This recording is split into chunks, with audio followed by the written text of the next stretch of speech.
Welcome to the Future Motocross podcast, featuring your host, RJ Huss and Sugar Shane.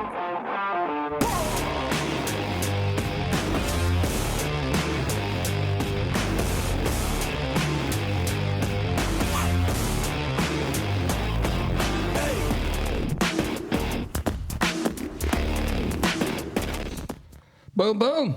Yo. Episode 46. There you go. Kicking her off. Got myself, RJ Huss, Sugar Shane, as always, the producer, legend himself, Tyler Kasho. Oh, thank you. And back on this episode, we got Mr. Dave Dookie. Yeah. And a special guest with us here for the first time. Glad to have you, Mr. Sam Baker. What up, what up? Not to be confused with Baker Mayfield. Oh, man. Voice of an angel. Hey. And he was dancing during the intro. Yeah. I got a question. Uh-oh. When did Tyler get legendary status? He's made every single episode He has. with perfect attendance. He's the only one. Myself. No, I did miss one. I covered for you Yeah. when I had Chance Hymas on the show. Yeah, where was I at? I was at A2, wasn't I? You were out like I did that one with you. shaking Yeah. hands and kissing babies and stuff somewhere else. I was at A2, and you did. Tyler, you were the only one with a perfect record. That's why he's a legend. That's why he's the legend. I'm a I'm coming for legend. the legendary status. Hey, easy. Been on the show 6 minutes. Not even. Not even 30 seconds. Come on now. Well, our last episode, we were leading up to the Supercross series, and we've had a few comments, some messages, emails about keep the shows coming, so we wanted to do another one for you here, and now we are 3 rounds into the Supercross series, so we want to talk a little bit about that. But before we get into Supercross, Sam, I want to get a little bit of background for you, for the listeners, about you growing up, riding, your knowledge. I've been told that you're like an encyclopedia of motocross. So give me a little bit of background. Sam, where are you from? What's your story? I moved out to Dade City when I was about 15. I grew up in Land O'Lakes, Florida. Yeah. I rode and raced my whole life from the time I was 8 years old all the way through late 20s. Started hurting more, so I started playing more guitar. There you go. Now you're twoked. Now I'm super twoked. The Twisted Oak. That's right. I see the shirt on. There you like go. that. And we've got the sticker on the middle of the table, and That's right. Mr. Sugar Shane's bar in downtown Dade City, the Twisted Oak venue, kicking Yeah. off good down there. So that's kind of how y'all met, right? Yeah. So going into the It's Twoke. by far the best place, I feel like, in Pasco County. Yeah. It's I'm shocked. by far. Why? Because I created it? No, I'm just shocked. I mean, That's why I would think it would be such a big success. That's like a free beer. But Sam, you know quite a few of the same people that we do in our circles. I know you dropped the Bo Parton, dirty Larry Bo. Bo Dirty. So hopefully he's listening to this episode because we always like messing with him. But that's cool, man. That's good. You enjoy the sport and you've watching all the races? Super fan. I've probably watched every race since the mid 80s. Nice. hey, Samuel, can you tell me about... It's okay if I call you Samuel? Sure. Call me whatever you want. Yeah. hitting him with the legal name. Oh my God. Do you mind if can you tell me a little bit about your riding upbringing? Give me just a quick sample of your story. Give me some What he's asking is, good how memories. fast were you? Did you beat him when you were at Dade City? What class did you get up to? D. It's not about me right now. You ain't even a C rider. You a But D rider. I'm interested because there's these experiences that we have in Central Florida. You sound like you were riding. You mentioned Area 51. Did you ever make it out to that track, Flying High? I knew Billy Wood really well. He actually trained me for a few years. Yeah. That track was amazing, and Mark Barnett actually built it and designed it. It was historically the best track, in my opinion, that ever existed by far around this area. But tell me about riding. Tell me about what you would frequent series wise, things like that. What brand? You were obviously around during the turn of the century at the 2-stroke to 4-stroke. It sounds like. Mm-hmm. So give me some background. I want to know. There's less and less of us. I was a Blue Crew guy. Oh, get out of here. Nice to have you, Sam. We'll see you later, buddy. And then eventually I got a KTM later on. But I raced Gold Cup, Winter Ams. Favorite track? Favorite track is probably the one I got hurt at the most. Other than flying high, I loved Gatorback. Really? Loved Okay. Gatorback. I loved getting pelted. I like that little bit of Yeah. pain. Totally. But I eventually made it up. I raced C class for a year and then started racing B class. I would say I was a better rider than I was a racer. Okay. I loved having good style. I wanted to be good and look good while I was doing it. But I wanted to be smooth. Just wanted to be smooth. Yeah. See, I was about the exact opposite. I just wanted to look good. Ooh, yeah. On the line. But I never made it out. Never made it out of the D class, so it doesn't matter for me. I raced the Sponsor Cup for a couple years at Dade. Did you? Yeah. Okay. Okay. Did not know that. Yeah, participated. nowhere near Troy Adams and those guys. Right. Nowhere near. Yeah. Okay. Do you ever frequent Troy Adams, if you- Brooksville native. Yes, sir. If you could have one piece of gear or souvenir or something like that from either a professional race or whatever, what would it be? It's getting deep. Jofa. I want Brian Dungy's shifter from that race he was hand shifting at the Monster Oh, Cup. interesting. Okay. I want that shit that is a forever. specific moment. Yeah. That would be a good one. unreal. That's a specific piece of gear. Yeah. No kidding. Nice one, Sam. I like that. I've got a Carmichael helmet signed. I've got a bunch of cool stuff, but that's just something weird that I figured would be super cool to have. The shifter. Yeah, that would be odd. In a little shadow box hung on the wall. Like with a piece of with a art. picture of him reaching for that shifter. Yeah, that'd be awesome. You know they probably threw it in the trash, right? Totally. Absolutely. I hope he has it at his house. The No, shifter. I like I will say though, you talk about a good point there about gear and style and stuff back in the day.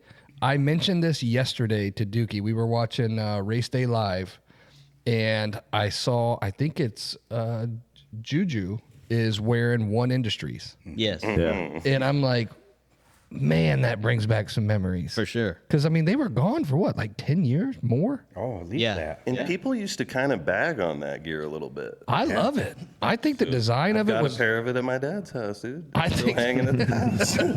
But they started making graphics. Yeah. They didn't start with. Yeah. No Gear. gear. They did helmets and everything. Yeah.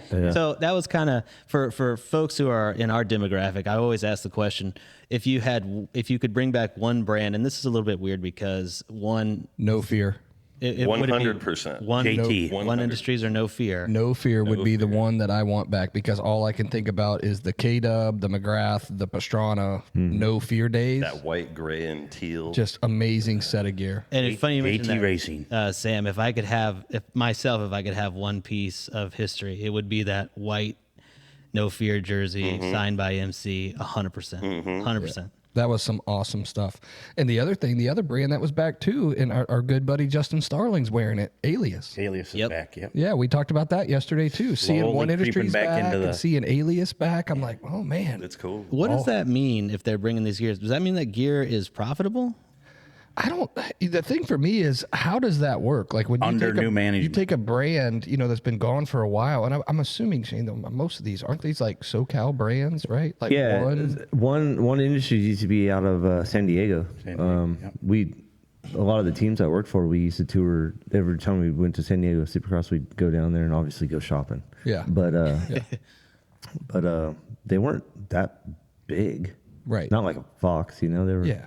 But yeah, man. But then they fold up, they go away, and then so how do they come back? Like, does somebody buy that brand and By the rights, yeah. yeah, like so then now I don't know. like it was still in existence, kind of just sitting in limbo. Is that what I you're don't saying? know. Like, I mean, I know they went away from Moto. You didn't see them Well, at all, JT but I mean, did the same thing. Same thing. Yeah, Exactly. JT came back momentarily, and you're saying, are these just the same people, or did somebody acquire this yes, licensing, or what? Yeah, that's exactly what I'm asking. Like, did they just kind of like go dormant for a while and then they decided to come back, or did somebody buy that brand? Somebody must have had the rights and they bought it. We got to look into Well, did you know? Shane. Did you Same know? way Did, with 100%. did you ever meet Dobie from One Industries? Yes. Yes. So, like, I think once One Industries folded or whatever they did, he started that Decor graphics company. Yeah, I think. which is on everything. Yeah, and so I think he's obviously still there. So I would imagine that One Industries is like a whole different set of people. Shane, who do you know? Oh, I'm sure it who is. can who do you know who we can call in a future episode about this? That'd be it.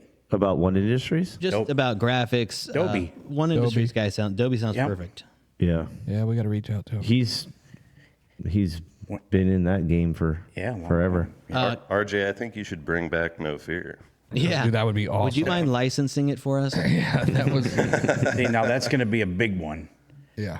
to get a hold of the license because the story that I understand behind that is the Simonitis brothers, and they got to be so big when they started it, they changed their name to Simo because they didn't want anybody to know it was Simonitis because it was too long. So they were from Chicago area. Simonitis, so that's the inflammation of a SEMO. It sounds Exactly. like a Yeah. That's why they disease changed their of some name to sort. Simo, and they went Trans Am Racing, but they were spending all this No Fear money. Oh, that reminds me. I'd also bring back Extreme. Ooh. Yeah, Extreme. Extreme was like Matasevich That yellow era, mix. right? Yep. Oh, Yeah. Samuel, last question. Samuel. Do you Yes, Dad. do you have a favorite race? You said you've been a connoisseur of the history of Supercross and motocross since the mid '80s. So, do you have a favorite track, a favorite race that you enjoyed watching?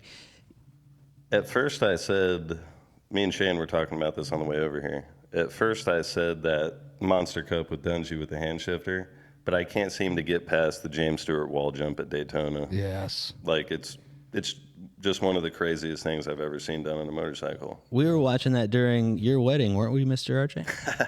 That's very possible. I don't really right. remember. I don't remember. That's right. You were at RJ's wedding? That's a sensitive subject. Where were you? Not at RJ's He wedding. wasn't even in Florida. I wasn't. I didn't live in Florida when he got married. He was in California. Yeah. He's on the road probably for Factory Suzuki at that time. Yeah, when he was getting married, I was. That was Daytona weekend. So he was in Florida. I was He there. was in Florida. Hey, for all the listeners, though, if you can think of a brand that you want to bring back, leave it in the comments. We want to know because we have blinders on to this rose-colored glasses, good old days of motocross, but we're still pretty young compared to a lot of these guys. Like, I didn't live through Bob Hanna, Mark Barnett, or anything like that. So if you have any other ideas of brands or companies, drop them in the comments. High Point. Oh, the old High Point boots. That's my man. High Point And boots, gear. but they made gear. That's what Magoo wore a lot. Hey, so Didn't High yesterday, Point boots have like that silver shield on the Yep. front of them? It's actually metal. My kid, Yeah. that was his favorite motocross boots pair, and I still got them.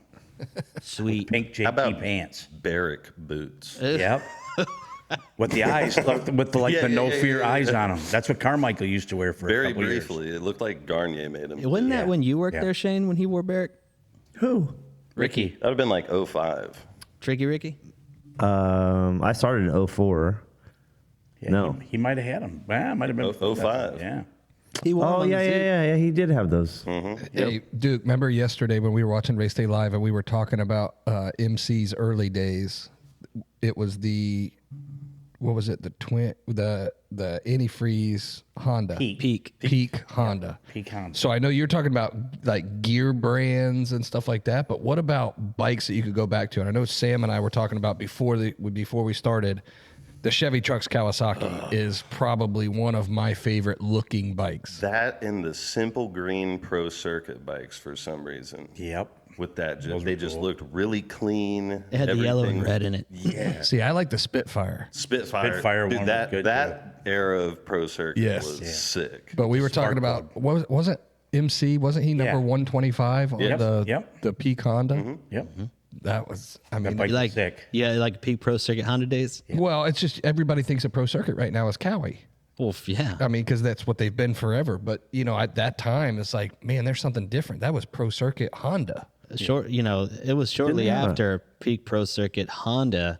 They went to Spitfire, and then you had like the Jimmy Gaddis chrome front fender stuff, and Didn't they have a Hot Wheels? and they Hot had- Wheels. They had Hot Wheels. Hot Wheels as well. And they had a problem with that chrome stuff because when they would take photos at the races, it would reflect back into the camera lens. Yeah. So the photos all came out like crap. and it wasn't digital back then, so you didn't know until you got developed and like all these trash right. photos. That was all hand cut back then. Yeah, you'd have to go in that dark room with the red light and be like, "Oh, this photo sucks. Oh man, So, I would say there's probably there's a few that stick out in my head specifically, and number one was the Bud Light KTM. Yep. If that could be back, When I he had got a my Bud Light KTM, Yamaha, I right? told my dad, I was like, I'm going to make this bike look like that, like O2 McGrath, yeah, that pelvis breaker. yeah, the season end, the career ender. yeah. And then the other one would be probably the Sobe Suzuki days. Oh, great bike. Yeah. That goes bike. back to No Fear as well. Yes, that's all tied in with it. Yep. Yeah. So that one's good. And then I think Tortelli was a No Fear rider, wasn't Dude, he? Tortelli, Wyndham, Pastrana. Travis Pastrana. yeah. And I, Millsaps. yep, Davey Millsaps. Millsaps. He was a big guy. When he was 118. We had the Sobe semi for a couple years at Rides Unlimited. Yeah. I have a brand I want to bring back. Which one? Nike boots. Oh, those are. I had a pair too. I got Did you? one. I got one. Such boot. an idiot. I got one. Boot. I don't have them anymore. Why? I'm such an idiot. You sold them on eBay. Nope. You sold them behind a Wendy's. This involves Truman. Okay, that's for another story. So we'll just drop that subject. But I lost my Nike boots. Wow. All right. I got one. Any other brands? Any other bikes? Years, eras? I mean, obviously the Chevy Trucks Kawasaki is probably my number one. Yeah. But Dude, Nike boots, you could land from being full extension in the air to the ground and not get hurt with Yeah, Nike boots on. but they Because would I saw it firsthand. Yeah. They would last like one race. No, these Like, things were sick. They were designed to be comfortable and used. Wait, I thought you couldn't buy them. briefly. You couldn't. You couldn't. Okay. Only 2 people had them. Yeah. Three. So what you're describing now is insider information on how those boots fit. Yeah. Yeah. They fit good. I actually raced with them. Did you really? Absolutely. Dungy and Stewart. You know what? Because I'm old school out of everybody here. I'm more old school than most. Yeah, we had to get you out of bed. The old Scott. The old He had Scott to take boot. his The old Geritol Scott boot shot. was cool. And what 2 colors did they make that in? Scott boot. Red and blue. You're talking about the old. well, or the you're talking genius about you're talking about the old one because the plastic one. The plastic Timmy one. Timmy was wearing the Scott boot at Daytona when he shattered his heel. Oh yeah, the crappy plastic one? The plastic one. Yeah. The old that's- Genius, the Scott Genius boot. That's right. But not your old Scott. That was not your his old career ender. The Yeah. Scott boot. Honestly, I think the best boots I've ever owned were CDs. CDs I are could good. see that. You see what Malcolm's wearing? Dude, straight out of the box with the hinge that are whatever, like built-in hinge, like those things were good out of the box. When I went to work for Chase Yenser, they gave us CD boots, and we thought, what the hell? Mm-hmm. He says that's the most comfortable, They're good. nicest boot he's ever worn. I had one pair of they- boots for aren't they- years and they never wore out. Right? Aren't they Italian? Yep. Yeah. Yeah, that's all. Italian. I think all the boots are Italian. Well, that's like Alpine Stars is Italian. Right. The racers get their boots made in Italy, but everybody else gets their boots made wherever. Indonesia. China. Yeah. China. China. Vietnam. All right. So hey, sorry we went on a No, that's tirade good. there. That was good. that I was Well, like that. see what happens, Tyler, when you ask good questions? that was good. That's what happens when you call me by my legal name. Samuel. All right, so we're 3 rounds into Supercross now. We've got the 250 West going on. We've got the 450s. I'm going to go generic to start, just a very broad spectrum. And Sam, as the special guest, I'm going to let you go first. Samuel. With the 250 West class, what would be your biggest surprise? By far, Cole Davies. Yep. Watching him race last year and the futures and the year before, like he got waxed basically by Drew Adams. Yeah. And then it seems like the structure of that amateurs or the futures is like the last race. Who wins that race? You win that championship. Yeah. Right? Yep. That's kind of strange. Drew obviously was the star of the field. Cole's upward trajectory in the last 6 months is unreal. Yeah. He's sick. Yeah, I would 100% agree with that. I have been very impressed by Cole Davies, one of the youngest guys in the field, and out there getting his first podium in these first 3 rounds. That's awesome for him. Doing a great job, leading some laps and battling up towards the front. That's awesome. Sam, do you get any warm and fuzzies seeing a number 100 Yamaha?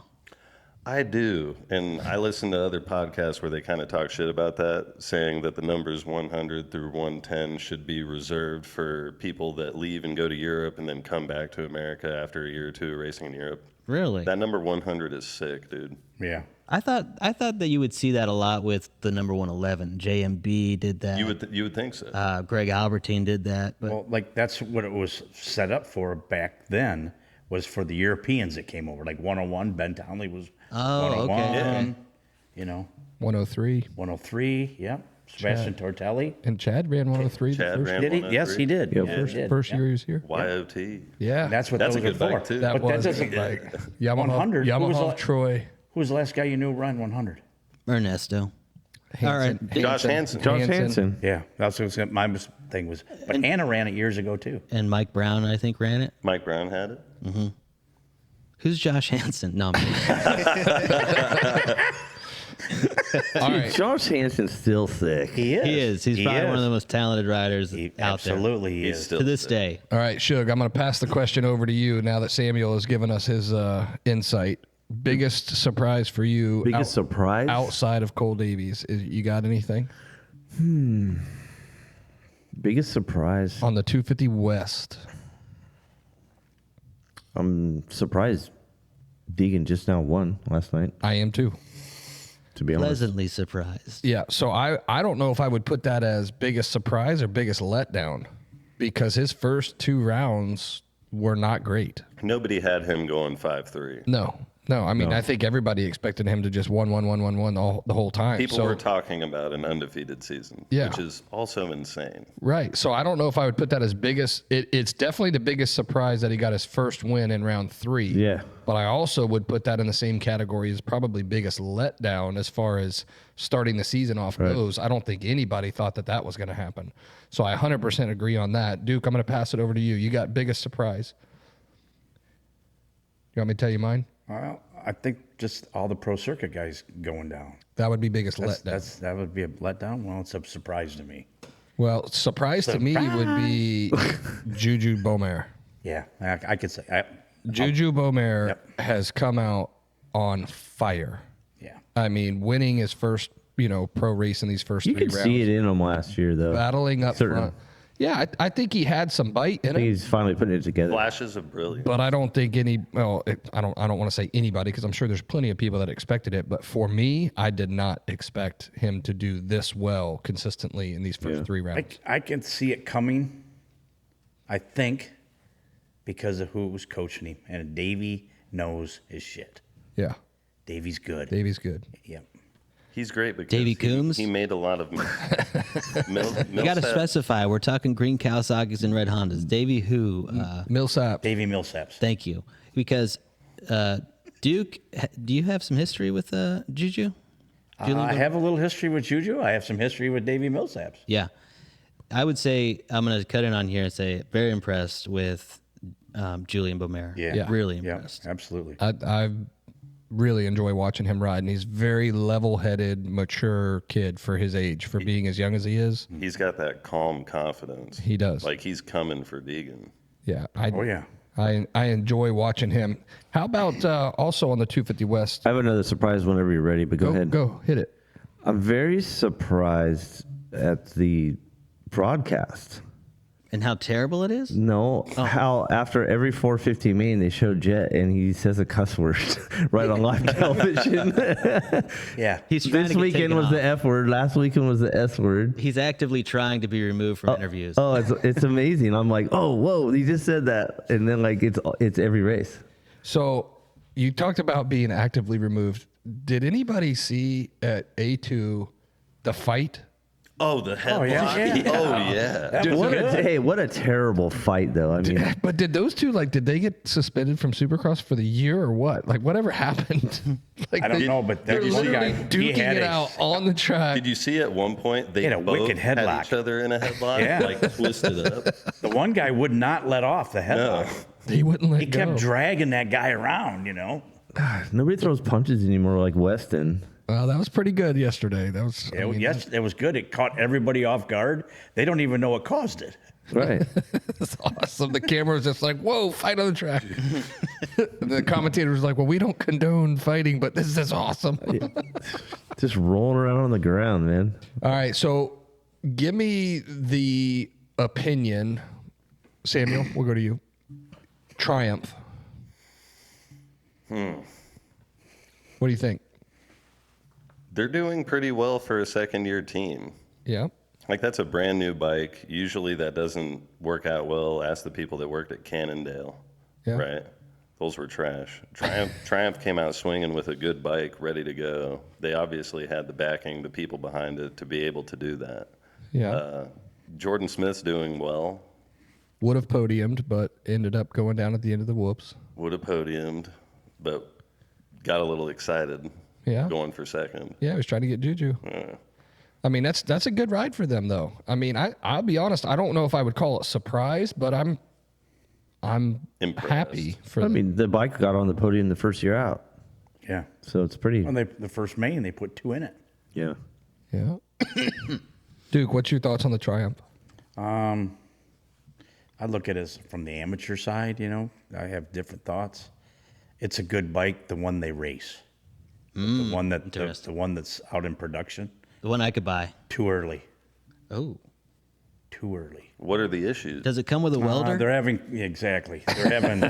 They're having clutch issues, clutch basket issues, and the kids, you know, don't know enough about it. Once you know the clutch is gone and some of the pieces start chipping off, then they're going through the motor. And, you know, not enough testing. I think you need to almost give it to 4 or 5 amateurs and just for a year and let them.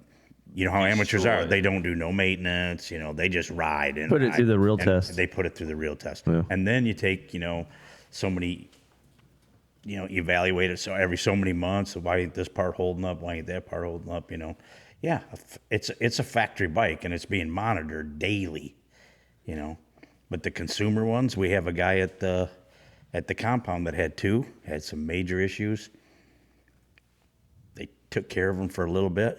He now owns 3 brand new Hondas, Works Editions, and that's a nice motorcycle. Thanks for coming on the show, Duke. You probably won't be allowed on this one anymore. Do you guys like how they look? I do. Yeah, they're cool. No, that's nice. It's a neat looking bike. It's a nice bike. Okay, why, Samuel? Why do you ask that question? I was just wondering because I like the way the Triumphs look. I'm not fully behind the Beta. Yeah, I agree. I agree. Yeah, I disagree on that. See, I like Benny Bloss a lot. He's been Yes. on the episodes before. He's a good friend of the show, and I'm always rooting for him, but I do not like the look of the Beta. It's like back in the day when number plates and side plates and stuff were pretty big, and then KTM came along and they like cut them in half, and then Beta came along now and then Cut those in half. Yeah. Yeah. It's almost gone. Yeah. Like eventually they're going to have to put the numbers just on the seat. Yeah. I can't even get a 9-inch dirt digit on the side. Yeah. And apparently the how to get the seat off on a Beta is a button.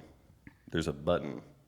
Oh, really? You just click, seat comes off. I'll be honest with you, I don't think I've ever seen one in person. I have I have. Not the new one. the one of the like off-road models, and they're pretty trick. I was just gonna say, Benny's sitting on and I've been over it.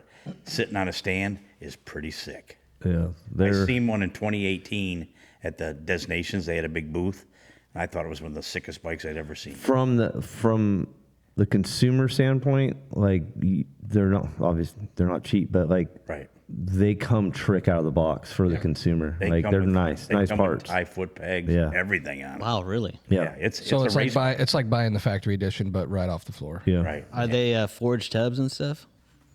That I do not know. Yeah. I would presume so. It's got the best of everything on it. Yeah.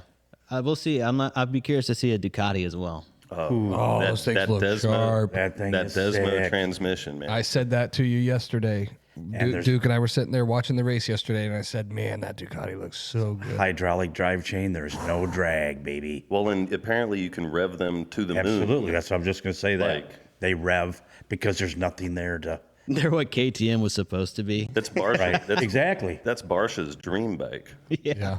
Yeah. Oh yeah. Yeah. Rev Master. Who do you think's going to be the rider? Same thing. with Egan. So they're going to try to have Caroli on Yeah. outdoors. The 222. Who do you think's going to be Ken Rock. Ken Roxon.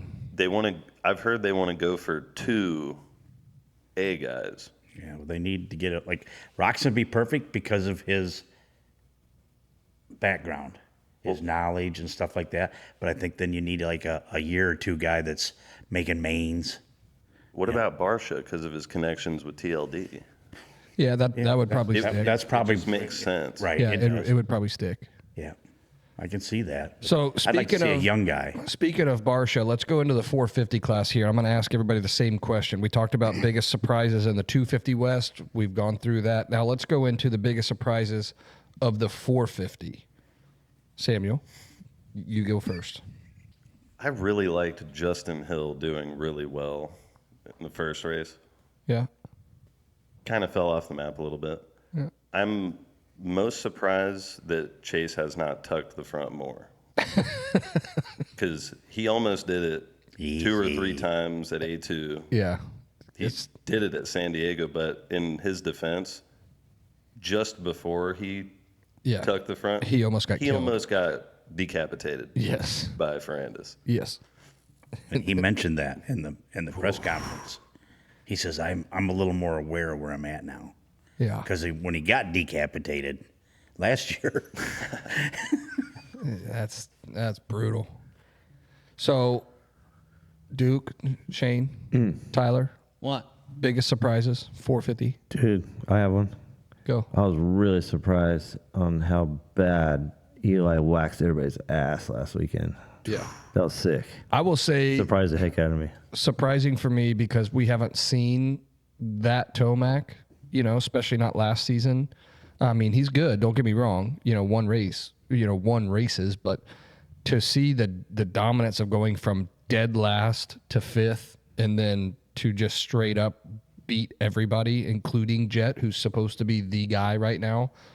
I am very pumped on ET3. I think that guy is looking phenomenal. Flying by Jet on the outside. Yes, that was crazy pass. So standing sick. up. Yeah. Yeah. I would say ET3, awesome. The other one, which Shane, you mentioned this on the last podcast, and you had him on the podium at did. A1. I did. But hey, good job for JA21. Yeah.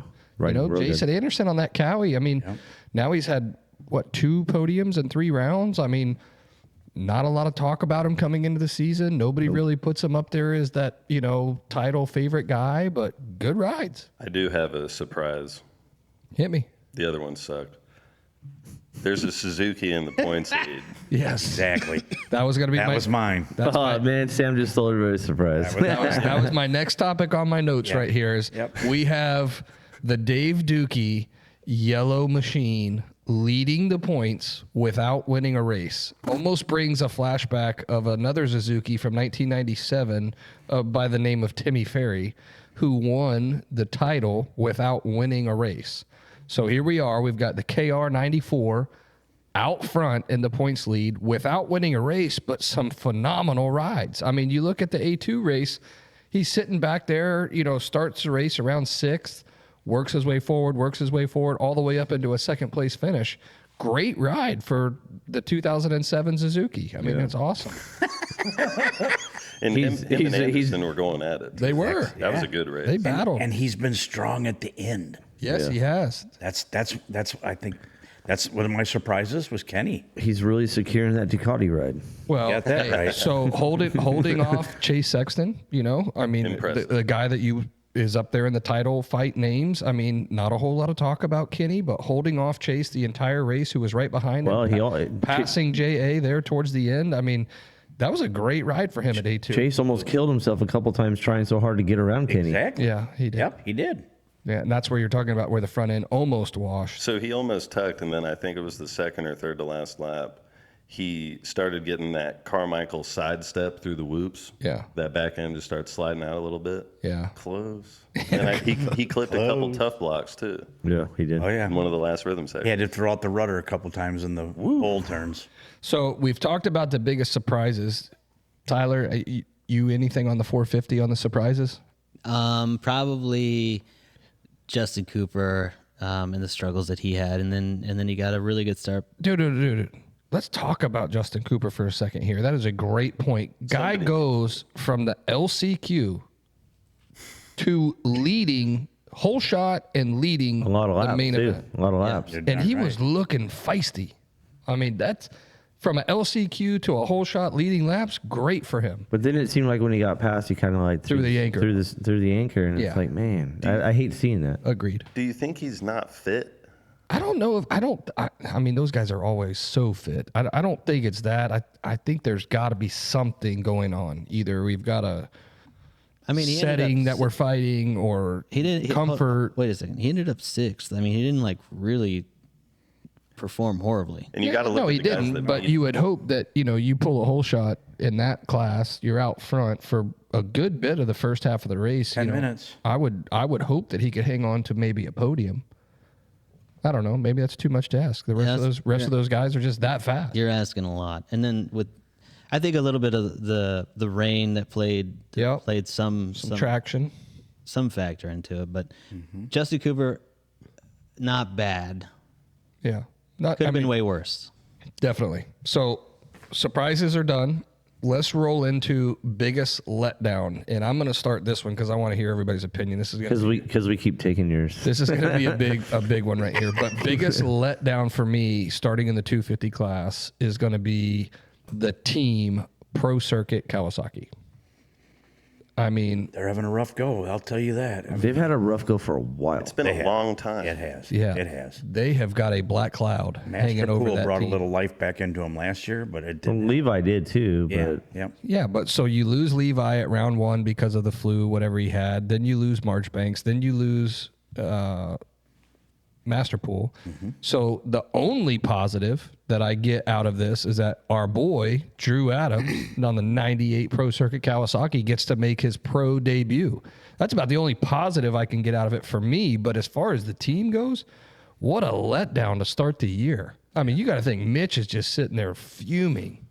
It just feels like there was some deal made in the late 90s, early 2000s, Yeah. where Mitch could make this deal with the devil, Yeah.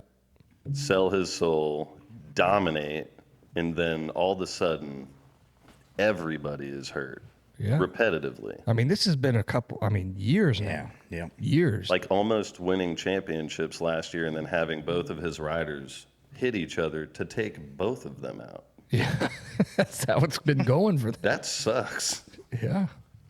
And look at the years with Faulkner. He couldn't keep him on a bike more than 2-3 weeks at a time. Yeah. I mean, He spent heck, more he time went, in he the went, hospital. he than went did down on in the the bike. start straight of the first race. Yeah. yeah. I mean, come on. It's just a brutal thing for Cowie right now.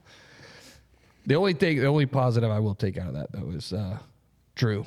Absolutely. That's awesome. And what a great debut. First race. Yeah. Yeah. That's awesome for him, to go out there. And like they said, that he and Mitch had a long talk where it was learn, go out there, get the idea of the race, the pace, the schedule, get through the race and make it the next weekend. That's the number one goal here, which is something that Cowie hasn't been able to do for a while. So And you know what?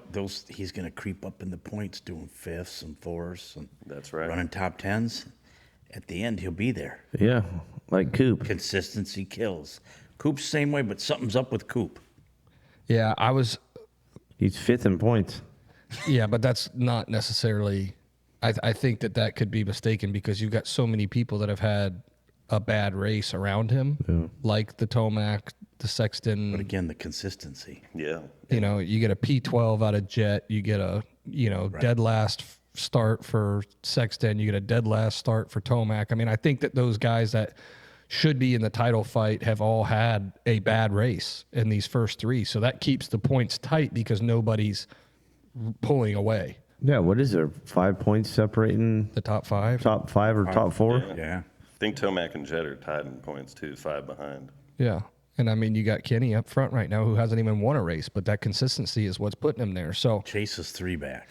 I would say that I'm a little bit on Don't do that. on the Don't do that, letdown of the Cooper Webb. I'm a little bit on the letdown side. Yeah.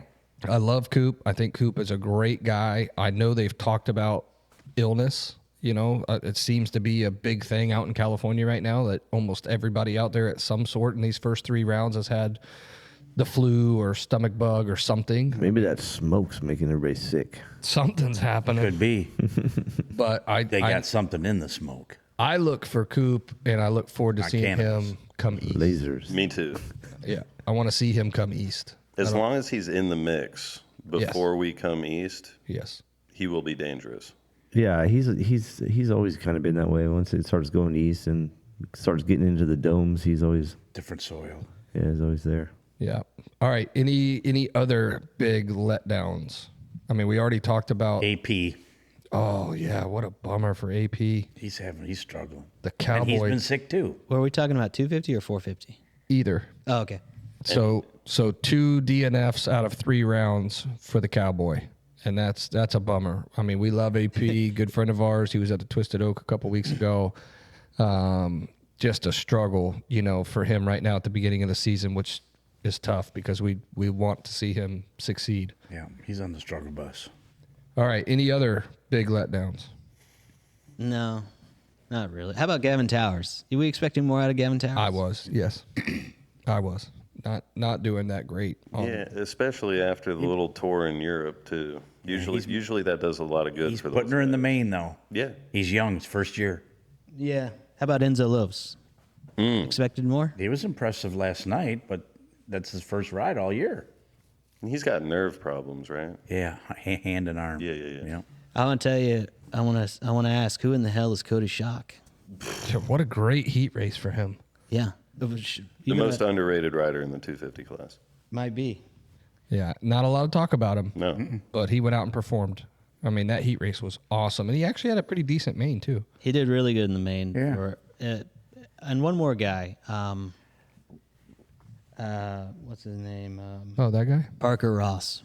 Yeah, another one. Parker, who's that guy? California boy. Yeah. Used to ride Suzuki's. Yeah. I see. That's how he cut his teeth. No, I don't know how he cut his teeth. Yeah, but Parker Ross. I mean, if you look at he the probably crashed. if you look at the laps, I mean, when you see these guys hold Yeah. on for like 7-8 laps before they start dropping, you think to yourself, okay, is this guy on his way up to building something like a Cody Schock who looked like he finished top 5? And he didn't set the world on fire in futures. I mean, he was in there, but there was some futures where he wasn't even in the top 10. You know, Yeah, so good. he's doing his homework apparently. But he rode Suzuki, so that's always the right path to, the last to couple- success. It is. It's coming. Look at Tomac. Look at Absolutely. Path to the promised land is through this. it's You through carried that Suzuki. same clutch from 08 to 2025. Once Barry The same clutch plates. Clutch plates, clutch basket, Just carry it with you. clutch cable, spare, just in case. Once Barry pops Karsten off. says that you can go, he said- Barely coasting. Yeah, he will actually anoint you, and then free you to the other brand. You're set for life. So let's talk about another team that has had horrible luck at the beginning. Didn't even have a rider at A2. AEO KTM. Yeah. Losing Avery Long and Talon Hawkins in the first 2 rounds. All one night. Well, that was at round 2, yeah. Yeah. What was Avery Long's injury? Do we know? Concussion. Yeah, he went down pretty hard. And then Talon He was out. Femur. Was it? Yeah, femur. And he's been operating. He's out, but he's done for a while. Oh yeah. Yeah, but I mean, you think about AEO KTM, that is such a great group of guys. I mean, we were with them a lot at Loretta's, spent a lot of time in their rig, and really, really nice people. I mean, the owner of that team was awesome to us. And I hate to see, because I know a 2-rider team and I know what it is. I mean, we lost one of our riders when we were on Cowie in pros, broken wrist or broken arm in Texas. So I know the effort that goes into it. You're prepping, you're getting all this, ready to go, and the amount of effort and energy that goes into it. And then to be 2 rounds into the season and both of your riders are out. And I know Avery, I mean, he wasn't even on that bike that long before the season started. I think it was only 2 or 3 weeks or something. Yeah. And that's just, I feel so bad for them. Great guys. Yeah, you always want to support those underdog teams. I do. It's like we know what they're talking about or something. Yeah. It's like we know what they're going through. But Yeah, I mean, they're not a big team. I mean, obviously they've got multiple dealerships between California and I think the other one's in Arizona. Yep. But they're awesome people, and they make things happen. And to be able to go out there and put 2 riders on the track is a big feat by itself. So, more power to him for being able to make it happen. But then to lose both of them in 2 rounds, that's just brutal. Yeah. That sucks. All right. Anything else as far as the letdowns go?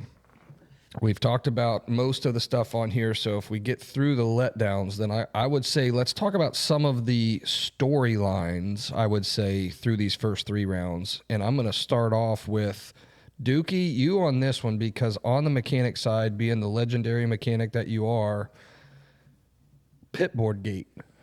Have you ever hit a rider with a pitboard? Oh yeah, Yeah? Not on On purpose. or off the track? both.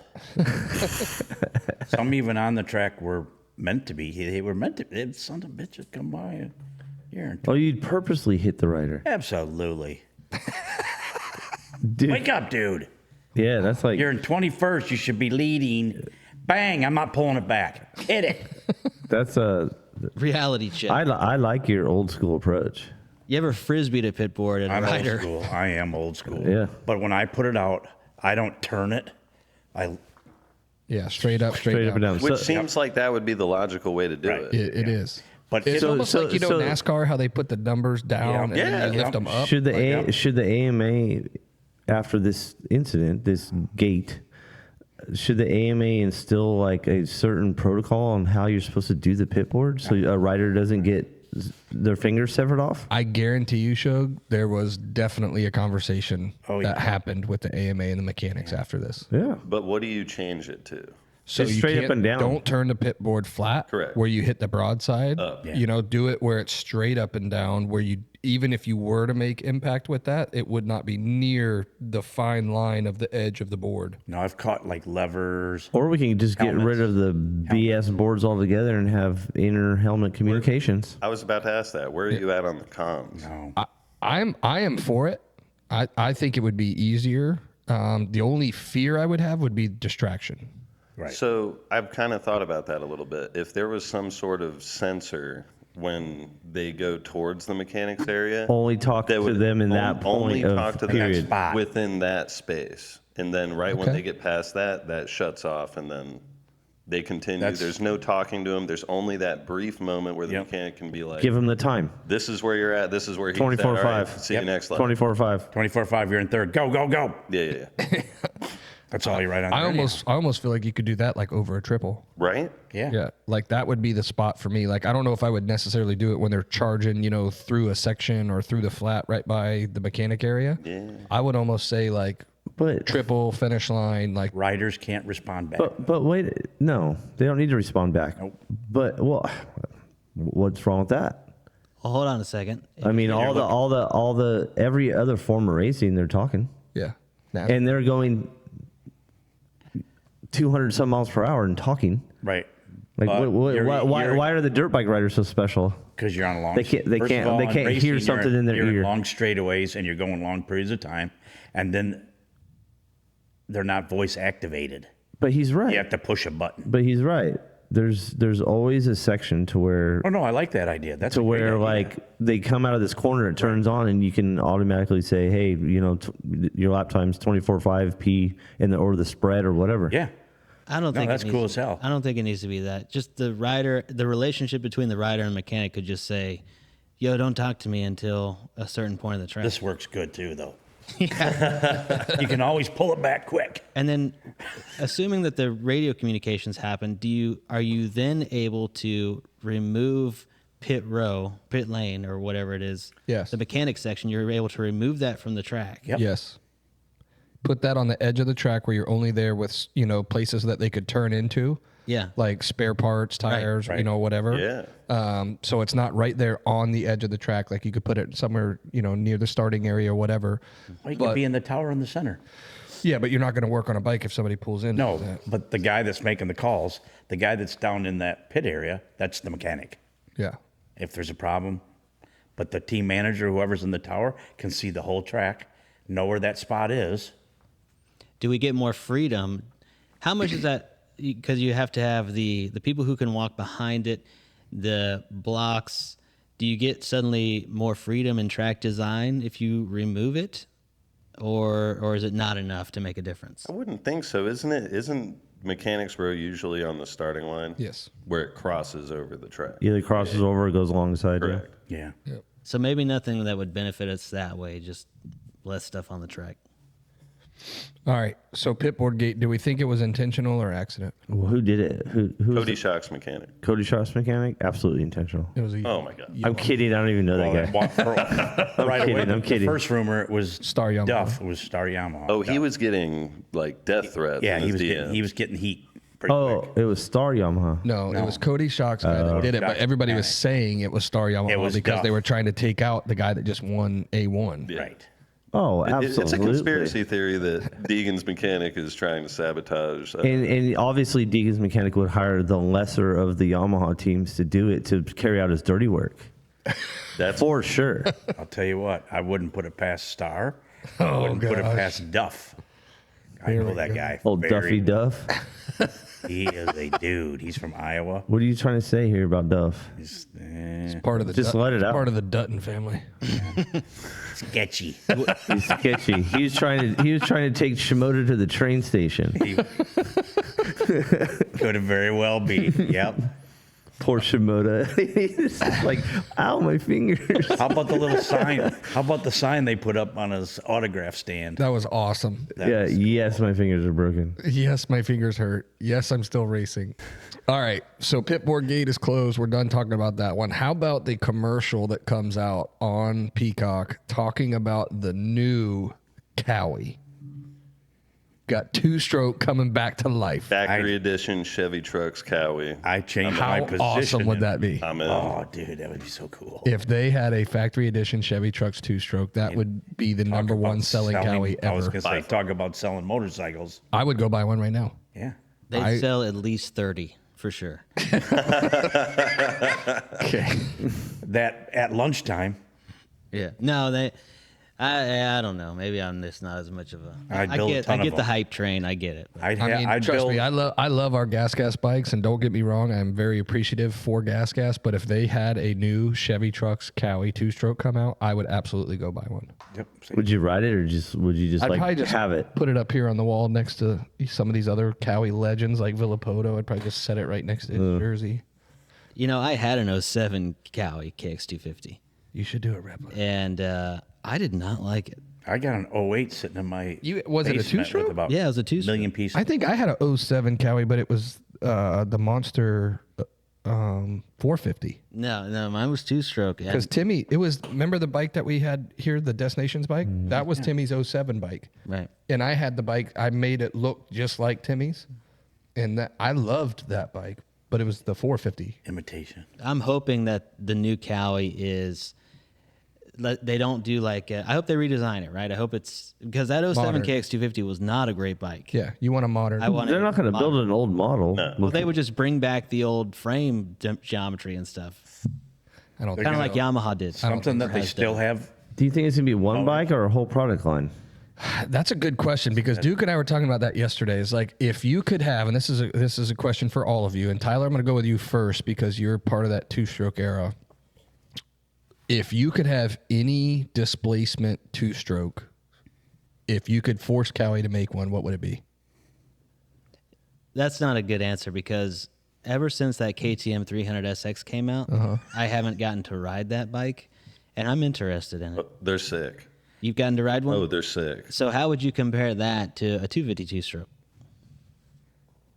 Pulls longer. It's just got a little bit more. Little bit more. Yeah, so would Nothing you crazy. The geometry doesn't feel much different. Nothing feels crazy on it. It's simply you have that little bit extra. It's kind of like the 354 stroke and the 254 stroke. So Yeah. the 350 still in the 250 chassis, but you got a bigger engine in it, so you got a little bit more. And Shane and I rode the 350 for years. Great bike. And the 350 revs out like a 250, so it kind of leans more to be like a 250, but it's just got that extra balls. What could they make though so they could race it in the premier class? It'd have to be a 250. Is that nothing? that's the AMA? I don't rule. know. I don't know AMA if they're Pro rule. I don't is you know if gotta they're run a coming 250. out with the two-stroke to race. If the- No. I think this is going to be more of the weekend warrior trail everyday Old school rider guy. Like remember Pooh? Pooh would run the 150 KTM. That was his favorite bike, the 150 KTM. Wild. I mean, he raced the heck out of it. I mean, he even raced it at Dade City, when we did that event up at Dade City. So I would say for me, I don't know, a 150 would be cool, a 200, 250, Bring back the KDX 220. greatest bike ever. Hey, It's like riding a couch. from a sales perspective, Yeah, it's got a seat on it that's a mile high and just super soft suspension. Whatever they come out with, they'll sell a hell of them. I've been trying to get a KDX 220 or whatever for years. And Shane's buddy just got one. It's like brand new mint. No way. Yeah, Mint. it's sick. And of course, he said it's the best bike he's ever ridden. Of course it is. I would go back to racing FTRs if I could find a KDX. I still have my dream bike sitting in the garage. Yeah. what about a 125 for the Suzuki. schoolboy classes? I could see that. I think that's probably kinda what I'm thinking. Probably more realistic. Or a super mini, a redesign. Well, they still They make have a them, super so- mini. They do have- Cowie has a I'm 112. thinking redesign, but No, I think a 125 to be in that schoolboy, Yeah. 125 BC class was probably realistic. give me a new 65. Give me a new redesigned 65. Please. It's been the same. That for so 65, long. They need. that 85 has been the same bike for 30 years. Yeah, they need to do something with that. And put a strap on the seat just to make it, just to, like throw some homage. The Suzuki's came with a strap on the seat, right? The minis, the 80s, or 65s had a strap on the seat. 65s might. Yeah. I don't like The it, but RM60. I think they RM60. should follow the KTM model of 150 and 250 or 300. Yeah. Because they're going to fly. Even if they made 125s and 250s, Well, I they're mean, going to fly. if you look out there right now in those classes, Yamaha still makes the 125, but outside of that, it's all Husky. Austrians. Yeah. I mean, it's gas, Husky, KTM. All right, moving on from the two-stroke. Final topic I want to bring up. East Coast predictions. Because we don't do our podcast on a regularly set schedule, we do it whenever we kind of feel like. So I don't know if we're going to have another podcast or not before East Coast, but East Coast is coming soon. I like how early they put it in the schedule this year. Tampa is going to be our first round right here in our backyard. So a lot of us are going to be at that race. I personally am going to be there supporting our boy, RJ Hampshire. That's going to give you my prediction. I want him to go out there and absolutely dominate, and I hope he does. But let's talk about some East Coast stuff. We've got Kitchen, who's obviously moved from west to east. We've got Hymas, our boy, running the number 10. We talked about that before. And we had a comment under our last episode. I don't remember the gentleman's name, but we talked about numbers, right, that we always remembered. Mm-hmm. And we forgot in the episode, but I do want to give credit where credit is due. The guy commented, number 3, Mike Brown. We never brought that one up. We brought up the 5 of Larocco. We brought up the 10 of Brayton. But we never brought up the number 3 of Mike Brown. He said that guy should be in the mix too. And I said, absolutely. Didn't even think about him. That's a great point. As far as what? Remember at the last episode, we were talking about who ran like the numbers the longest, like Chiz with the number 11 or Brayton with the number 10 and Hymas now running the number 10. Because you always think of numbers like episode number 46 that we're on right now. I think of Justin Hill.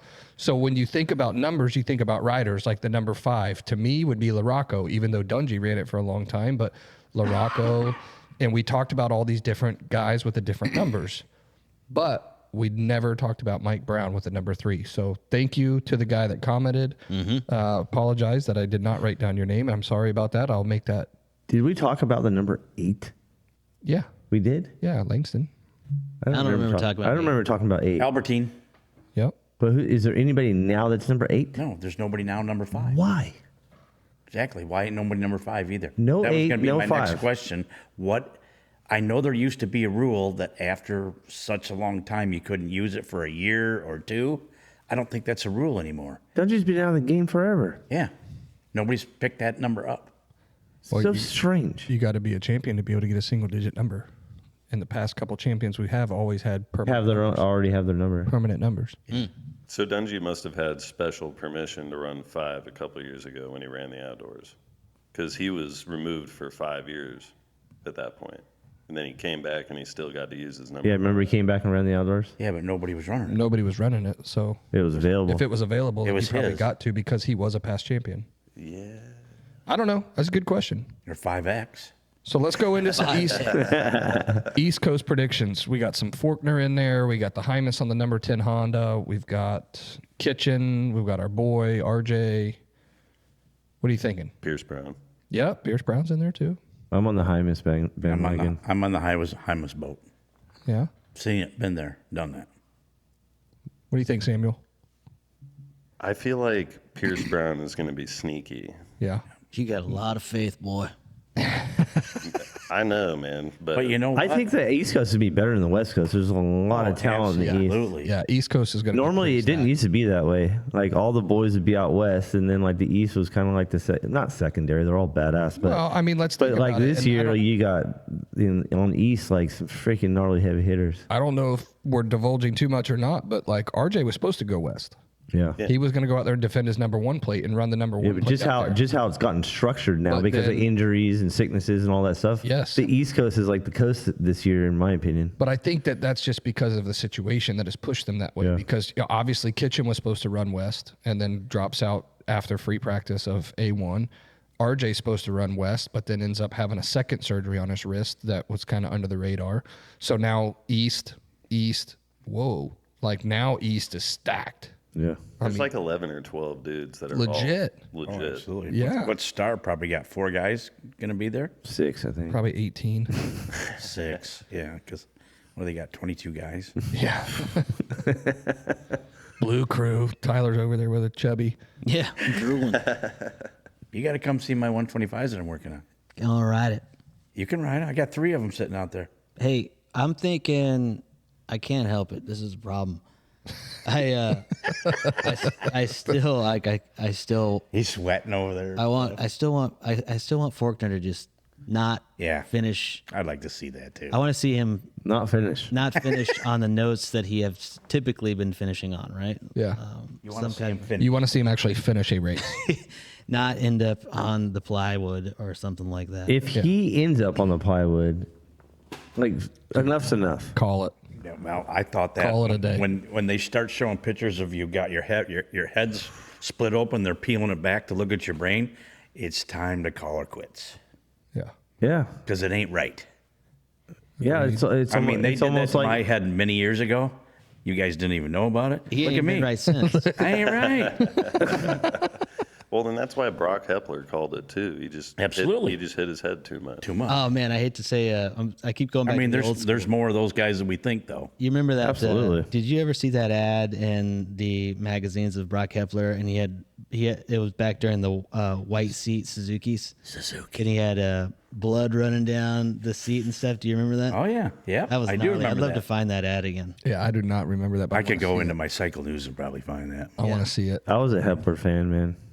Number 60 on the He, Yamaha, he right? was Factory Yamaha? when he was on Factory Suzuki before he went to Yamaha. He was like one of the only dudes that could battle Stu on a 125. Yep. Yeah. Like, he was sick. That's where we stayed in his house in California when I trained out there in 18 and 19. What were those white Suzukis? Were they WMR Suzukis or something? Yeah, you think so? I think so. But anyway, don't let me go back again. Faulkner, I'm a Chance guy as well. Yeah. I got high. Trust me, I want Chance to do well. Chance has been on these. He's been on 2 episodes for us here on our podcast, and love Chance with him being right here. Such a great kid. I wonder if he'd come back on, or he's probably gonna cool guys now. He's he would absolutely come. He would was come at on the in a tour? minute. Yeah, he's a twoker. Yeah. He's a twoker. He's a twisted ochre. He comes with the twisted oak, man. You Does know, he? like, yeah, dude, like, for him. it's a hangout for the guys. They dude. all do. Oh, I didn't know that. Yeah, Chance is. They come in there, they drink a shit ton of beers, dude, and then they leave, and they're not Chance. no, I'm kidding, I'm kidding. Watch, watch what you say there, boy. No, no, they cruise in, see how everybody's doing. And Shane's hang out gonna get for a while. phone call from Honda next week. Yeah. Lars be calling. call. Oh, Shane, shut the hell up. Lars has already been in there. He's a twoker too. That guy. The whole industry's twoking right now. Well, that's when you Nothing wrong got with that. the Moto Hub right here in Central Florida, Absolutely. man. I mean, it's The next couple weeks is the place to big go. down there. oh yeah. We should have a Tampa pre-party at the Twoke. Dean Toss is coming over. Yeah, he needs to Old Dino. park that bus right in the front yard. Oh, yeah. Shane, are you going to the Supercross? Or you got to work? Not sure. Okay. I haven't gotten that far yet. I live my life day at a time. I'll go with you. I'll pick you up in the HRV and Honda racing vehicle. the Honda racing vehicle. Oh yeah, your rocket down there. your Accord. Yeah, my Accord. It sounds way less cool when you say it, Shane. Well, I appreciate everybody for listening to another episode 46. We're getting close to that number 50 mark. We have to do something special on that 50 mark, but we got Mr. Dave Dookie, Get us Sam a Baker, guest. Tyler Kasha. Get us a guest next time. We will. We could We even got a call guest this somebody. We time. have a guest, We got a guest this time. dude. Right, What is Samuel Chop Liver over here? Samuel's welcome back anytime. How about a rider? Yeah, we could do that. The writers don't like coming on our show anymore. Well, now that they're all flying back after next weekend, they'll be back over here in the East Coast. It's kind of hard to get them when they're all out sitting in California. Yeah. But make sure you do, as always, and subscribe to us on YouTube. We greatly need every subscriber that we can get. We're still looking for that first member. Come on. Man, you get the if you get the inaugural membership of the future MX YouTube channel, I mean, I don't even know what's gonna happen. Celebration. If I do it, do I achieve legendary status? Yes, if you do it, you achieve Show me legendary how to do it. status. I'll do it. Yeah, because you automatically become a legend because you're the first. I'll do it right now. That's exactly right. Yeah. Also, no, show 50 should be at the Twoke. Yeah. absolutely. Show 50 at the 12. Yes. 100%. Bring in some big guests for that one. Yeah. Hell yeah. We'll do it live at the Twoke. Samuel, I don't really want you to be the first member. Sorry. That's okay. I need somebody from out there in the YouTube sphere to just feel like it's right. Yeah, support the team, support the cause, support what we're doing. We appreciate everybody for listening. Be Make the sure you second, like, Samuel. subscribe, follow, share it with your friends, tell your family, go get your kids' account, make them follow it too. We greatly appreciate everybody. Thank you so much. Anything else, boys? I love doing this show. Thanks for having me. Thanks to Yeah. the legendary Samuel. Thank you, Sam. Thanks. We're wrapping it up. 46.